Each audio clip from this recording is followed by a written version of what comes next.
هادو ثلاثه ديال اللعابه اللي كانوا لعبوا في النهائي ديال كاس العالم ضد المغرب، الفرقه ديالهم الارجنتين ياك، ولعبوا ماتش واعر بزاف، مع ذلك خسروا ما داوش كاس العالم دينا حنا. هاد التوقف الدولي المدرب ديال الارجنتين الكبير، الفرقه الكبيره، المنتخب ديال ميسي وديال اللي كان تيلعب فيه دي ماريا واللي تيلعبوا فيه النجوم ديال الارجنتين كاملين، عيط لهم في التوقف الدولي باش يلعبوا مع الكبار حيت شاف الاداء ديالهم واعر.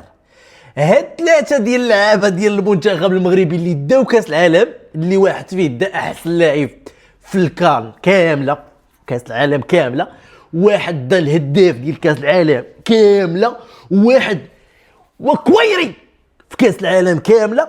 قال لك الركراكي مازال صغار، ما عيطش لهم كاس افريقيا، مازال صغار ومازال يلا خصهم يشدوا البوست ديالهم في الفراقي ديالهم. ياك اخويا، وتجي تقول لنا انت كتفهم في الكره، انت كتفهم في الخرا، اما كره ما عندك بها حتى علاقه. وكاس افريقيا ما غناخذوش في المغرب، ما غنديوش، غدي شي فرقه اخرى الله يسهل عليها. وكاس العالم غنتقصاو في المجموعات. وعقلوا على الهضره هذه، والسلام عليكم.